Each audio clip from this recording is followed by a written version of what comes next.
Siap-siap suntik mati TV analog tinggal 2 pekan lagi.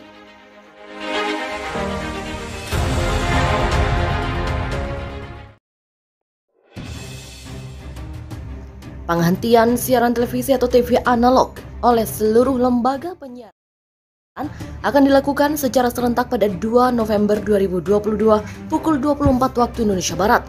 Untuk wilayah Jakarta, Bogor, Depok, Tangerang, dan Bekasi, Jabodetabek yang tadinya dilakukan pada 5 Oktober mundur menjadi 2 November. Sudah disepakati bersama dengan Asosiasi Televisi Swasta Indonesia (ATVSI) bersama Lembaga Penyiaran Swasta LPS dilakukan secara serentak ASO pada 2 November 2022. Hal ini juga masih sejalan dengan amanat undang-undang. Demikian kata Menteri Komunikasi dan Informatika Johnny G. Plate usai melakukan pertemuan dengan Duta Besar Ukraina Vasyl Hamyanin di gedung Kemenkominfo Jakarta. Johnny menyampaikan saat ini ATVSI bersama anggotanya tengah melakukan sosialisasi agar pelaksanaan analog switch off bisa dilakukan dengan lancar. Saat ini analog switch off baru dilakukan di 8 wilayah siaran terestrial. Menkominfo berpesan untuk masyarakat segera pastikan televisi di rumah masing-masing apakah sudah memenuhi syarat televisi digital. Jika sudah memenuhi syarat, tidak perlu ada penambahan perangkat konektor atau yang disebut dengan set-top box. Jika belum, maka segera memasang perangkat set-top box sehingga bisa menerima siaran televisi digital.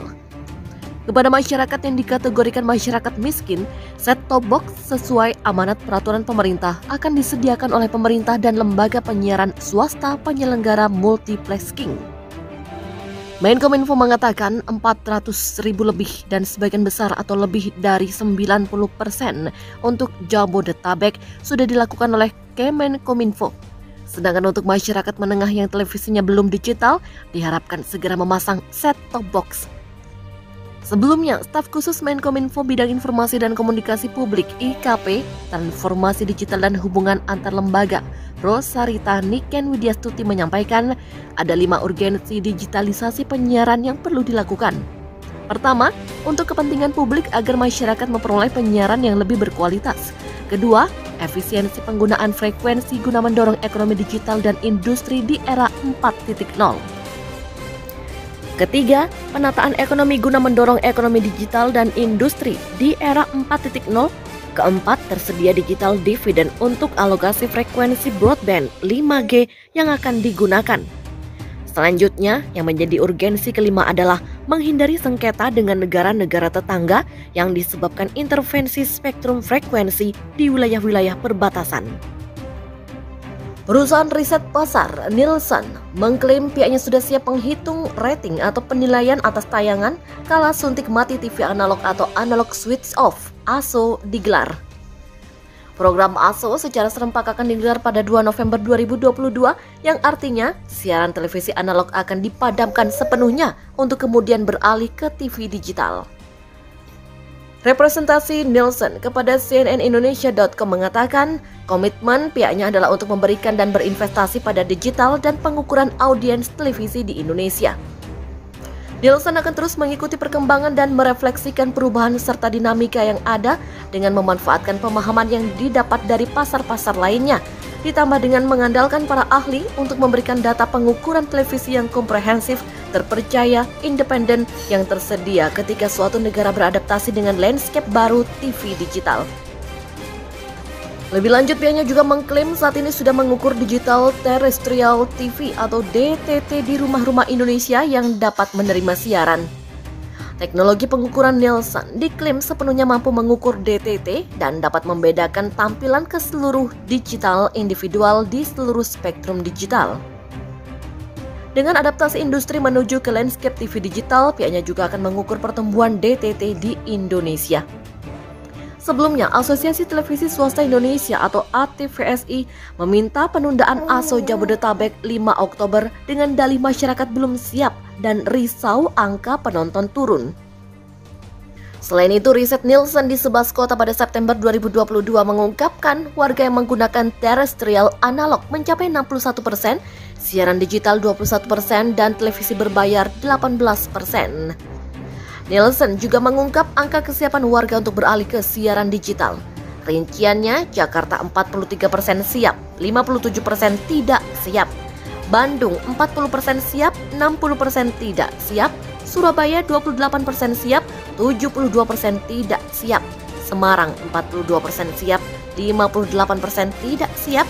Medan 27% siap, 73% tidak siap. Sementara Makassar 42% siap, 58% tidak siap. Yogyakarta 39% siap, 61% tidak siap. Denpasar 34% siap, 66% tidak siap. Palembang 33% siap, 67% tidak siap. Dan Surakarta 40% siap dan 60% tidak siap. Direktur Penyiaran Kementerian Komunikasi dan Informatika, Geriantika Kurnia mengatakan lebih dari 80% kanal siaran televisi analog diklaim sudah bersiaran digital.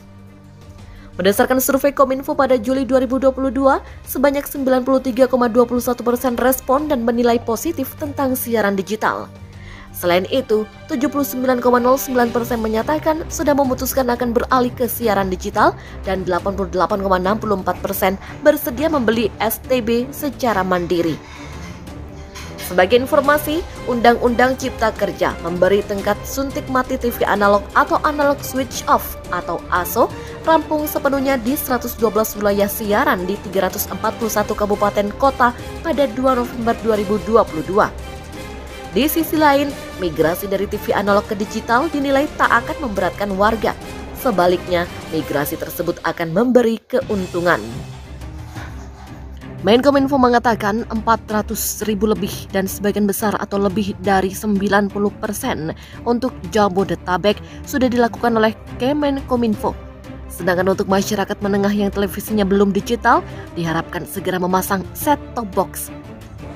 Sebelumnya, staf khusus Menkominfo Bidang Informasi dan Komunikasi Publik (IKP), Transformasi Digital dan Hubungan Antar Lembaga, Rosarita Niken Widyastuti menyampaikan ada 5 urgensi digitalisasi penyiaran yang perlu dilakukan. Pertama, untuk kepentingan publik agar masyarakat memperoleh penyiaran yang lebih berkualitas. Kedua, efisiensi penggunaan frekuensi guna mendorong ekonomi digital dan industri di era 4.0.